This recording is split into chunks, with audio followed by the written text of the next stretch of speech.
Welcome to this segment of Calm Down with James Eade. I'm James Eade, and I'm going to bring in a yoga therapist and yoga teacher, a man who's going to walk us through the chakras. And if you don't know what the chakras are, stay tuned. You're going to find out. Yudisthira, it's good to see you again. Hello, my friend. Hello. Likewise.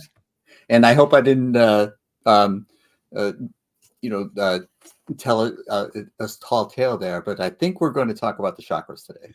We're going to continue talking about the chakras, and I wanted to start by sort of, again, and I may even do this every time because it's helpful if someone just tunes in on one show to have sort of the bigger context. And, that bigger context of yoga is that it is not, there is no religion associated with yoga. Um, and the closest you can come in religions that sort of are drawn directly from yoga teachings is Hinduism, I suppose. And I say I suppose only because um, there is still within Hinduism direct references, but the Hindus are every bit as subject to the the the extremes that all religions tend to sort of bring out in humanity. Mm-hmm. As the very fundamentalist and the very liberal and so if you're looking at the Jews at the time of Jesus, it was the Essenes were the very they were the part of Judaism that were very spiritually evolved Mm-hmm. and very spiritually aware.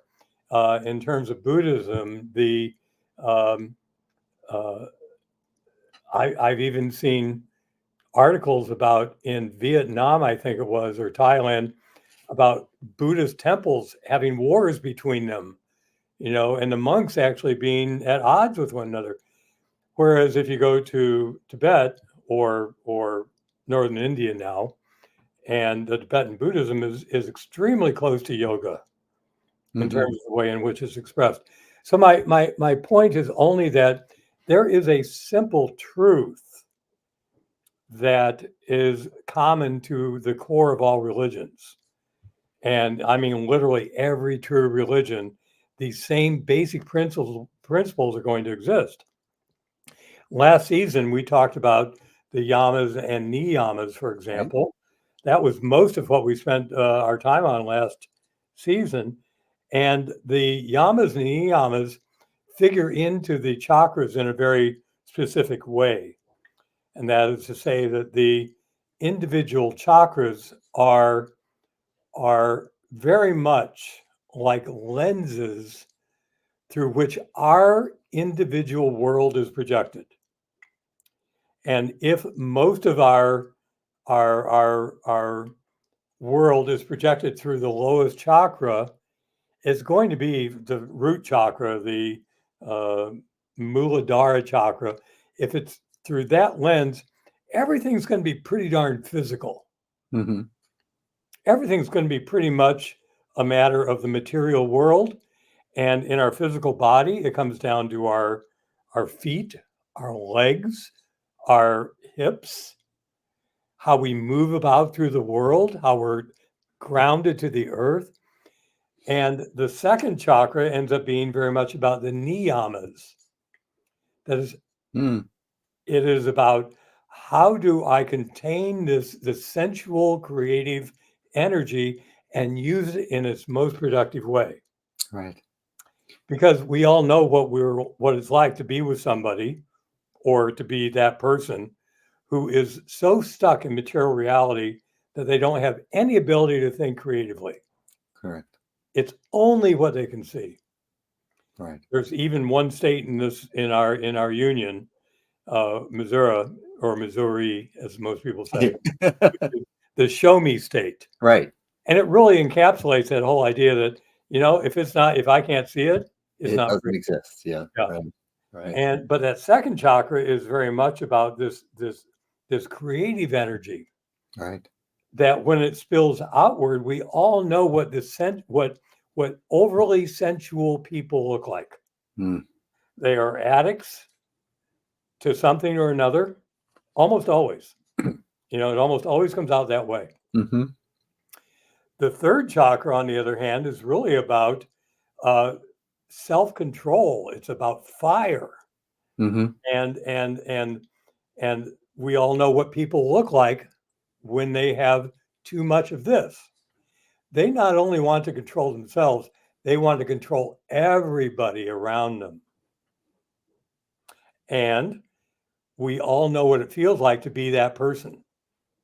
It's so funny that the fire element I would associate with being out of control, but it's about controlling. Well, it's interesting if you take the elements of those first three chakras, Mm-hmm. the earth, the water, and the fire, what you end up making out of that are bricks. Uh-huh. You literally you fire clay, Yeah. you get the clay and mix it with water, you Yeah. shape it, and then you fire it and you have a brick. Yes. And you can build stuff out of it, which is so Right. cool. Right. Right. Um, but then we come to this heart center. This is beyond the scope of our class, but there's this one of the oldest epics in the entire planet is called the Mahabharata. Right. And it is the story of the evolution of consciousness. And on one hand, there's this family that devolves more and more into material consciousness. Mm-hmm. The other family that evolves into spiritual awareness. And the fourth chakra is about one of those good evolving members of the good family, but that heart center is about the ability to expand. Right. And anyone who has ever been infatuated, we call it falling in love, but anyone who's been ever infatuated with another person or a place or a thing, Jim, when I was 18 years old, I first traveled. I just turned 18, and I traveled to England to spend a summer at Southampton University. And as I look back, my primary motivation was not going to England. It was not Southampton University. At 18 in England, I could go to a pub and drink. And that was my heart's desire extending outward into a way that was not helpful, not beneficial. Right. The same is true if you've ever fallen in love with somebody and then they reject you. And what happens after that? The heart goes through all the series of emotions, Right.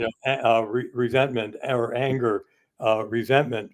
It goes on and on. Yeah. And Yeah. it ends up becoming sort of uglier and smaller. And it's Correct. all in the heart. We've all felt that, I'm sure. Yes. Absolutely. When we come up to the throat center, that center is a center of calmness. So if we can get the fire in the belly, lifting the energy of the heart upward, the heart's energy becomes calm. And that combination of those 5 chakras coming up, culminating in a sense of gathering them together with a sense of calmness, allows us to come up to chakra number 6, which is the spiritual eye, or the sixth chakra, or everything has a Sanskrit name. Kutascha Chaitanya is its spiritual name. And this is where the ocean of spirit, so you get these individual contributors like streams flowing into the river, coming up through the chakras, and then it empties into the ocean of spirit. And so these chakras are a powerful tool. But here's the thing, Jim, that I really wanted to point out. There is a tendency when we begin to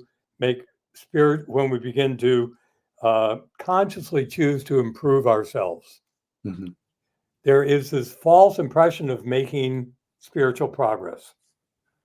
I say it's a false impression, not that it's bad, only that all we do is to expand our sense of what was always true. We're never learning something new. I feel that that I'm resonating with that. It's sort of like we have this. We talk about a collective unconscious, where we have a collective super consciousness as well. And it's just tapping into that and remembering rather than learning something new. It's something we already know, already have, it's already been given to us, but we can't tap into it unless we do certain things in order to free ourselves Yep. from the material world, for example. You just touched on a whole lot of things that could go in a lot of different directions, but I will say this process of remembering has a word. It's called smriti. It's a divine memory, Yes. and what we are doing is our awareness, rather than moving in a line and making spiritual progress, we are moving in an ever expanding sense of awareness. Yes. And what we are becoming aware of in yoga terms is called Sanatana Dharma. Sanatana Dharma sometimes is described as the eternal religion. Hmm. I think a better definition of is that which is. It's not about proving or disproving. It's simply the truth of what is. Right. And as our awareness expands, we become increasingly aware of it. The chakras are just a system of energy that is the fundamental blueprint for what our bodies look like, what our the circumstances that we find ourselves in a lifetime, Mm-hmm. and it is the individual karma that we carry with us that is in the chakras. Now we have tools, lots of tools. Meditation is a great tool. Yes. Yoga postures are a great tool. Right. Prayer is a great tool. Learning from other teachers is a great tool. These are all wonderful tools. Pranayama, breathing exercises. Breathing. Yeah, Yeah. great tools, all of them. And I wanted to share with everyone another tool for today, which Great. is about sound. I mentioned it last week a Mm-hmm. little bit. So let's go ahead and just sit upright for just a moment. All right. You'll become the audience here for all of us. And so to locate chakra number one, we use a physical origin, but that is sort of backwards. But using the physical body is where we are. So it's a good beginning point, and it points us to where the chakra is. But remember, the physical body emerged through that chakra. The chakra does not exist because of the physical body. So if you put your awareness in the pelvic floor and squeeze the muscles of the anus and the pelvic floor, squeeze, squeeze, squeeze, mark that center of that tension. Now relax those muscles, but hold your attention there. And there is that first chakra. Okay. Go up about 1.5 inches and squeeze the urogenital muscles. Squeeze them tight. You're in front of the sacrum, more or less. And in the center of that tension, put your awareness. Now relax the muscles, chakra number 2. Come to the belly button, pull the belly button back, go behind the navel in front of the physical spine. There you have chakra number 3. If you relax the physical muscles, your attention can stay there. And that's chakra number 3. Coming up to the heart center. So in the front of your body, it's the breastbone. In the back of the body, it's the thoracic spine. And we're in front of the thoracic spine, but behind the heart. Squeeze your shoulder blades together. Put your awareness right there. That's chakra number 4. Now relax the physical body. Keep your attention there, and you are centered in the anahat or 4th chakra, Mm-hmm. heart center. Now come to the throat, tense your throat. And you're in front of the physical spine, behind the throat. There's chakra number 5, calmness. Now bring your attention to the point between the eyebrows, squeeze your eyebrows together, knit your eyebrows, knit your forehead. Hold your attention right there. And as you relax your face, put your attention, or if your attention is to the spiritual eye, you'll see a little burst of light there. You can try it again. Squeeze, relax, and light gathers. So those are the chakras. And there's a tool that we can use. And at this point, I'm going to go ahead and turn my screen a little bit in this direction, and you'll see this funny looking little instrument here. It's called a harmonium. And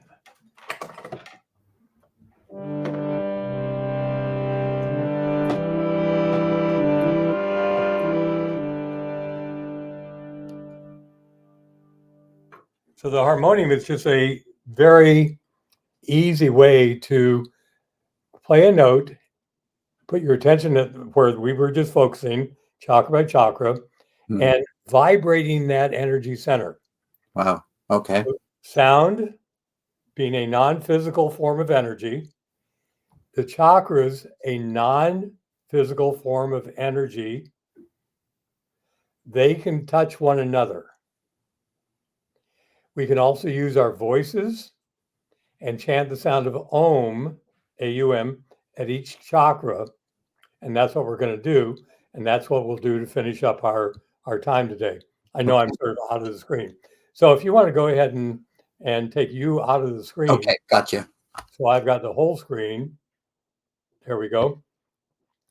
So again, if you remember what we just did, which is to say that we squeeze the energy center at each of these locations, and we'll do that again, but I'm also going to play a note. And so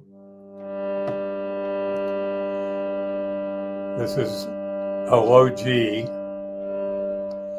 If you squeeze the pelvic floor and relax, squeeze and relax, squeeze and relax.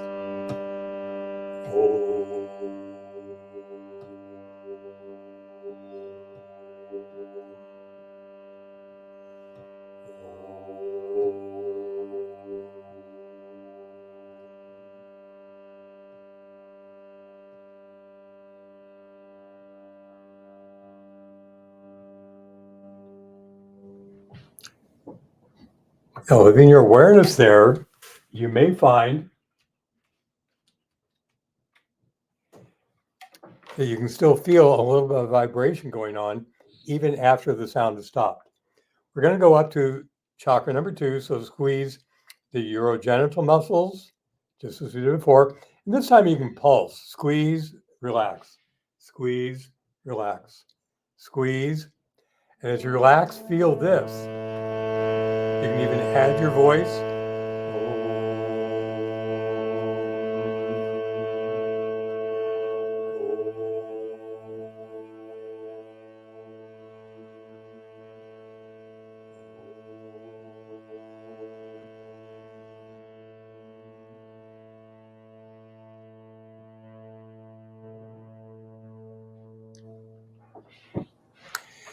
Chakra number 3 is behind the navel, so pull the belly button back. Squeeze tight, tight, tight. Put your awareness in front of the physical spine. Then as you relax, feel this vibration, and again, match it with your voice as you focus to that spot in your body.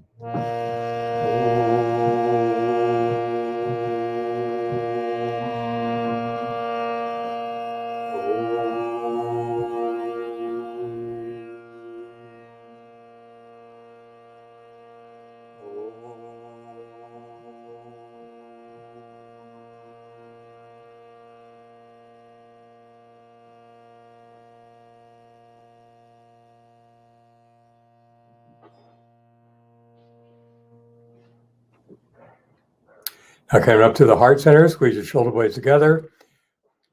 Press the spine towards the back of the heart.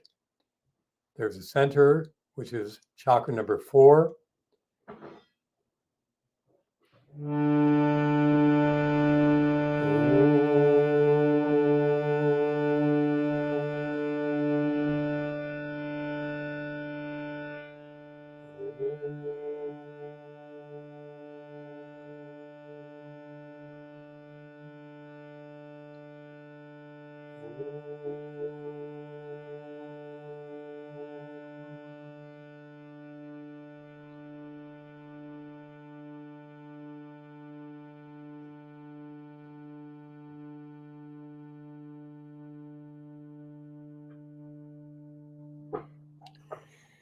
Now coming to the throat, tensing. release, tense, release, tense. And as you release,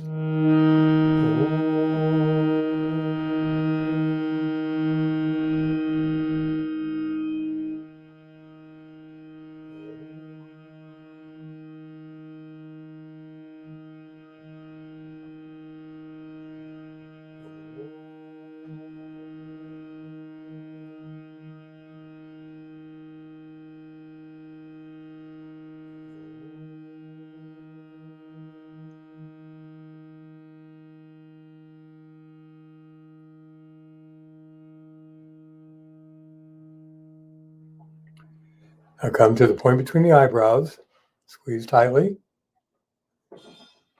And as you release,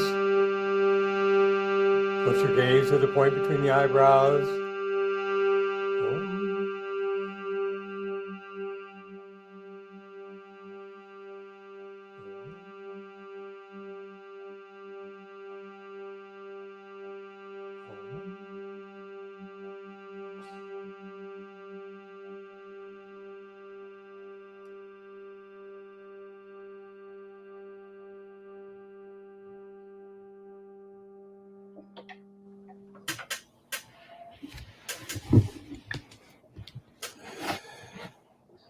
So I invite you now simply to close your eyes, to sit upright and relax. Hold your attention to that final place where we ended up, the point between the eyebrows. Notice that the breath will flow through you without any effort on your part. And that rather than following the wave of the breath, you can remain even-minded, centered, and uplifted at this point between the eyebrows. So this is the way in which we have brought the energy inward and upward through the chakras using sound, both the harmonium and our voices, to clarify, to awaken, to keep this energy moving inward and upward. And it's a powerful spiritual practice that is also extremely practical as well. So, Jim, if you would like to come back on.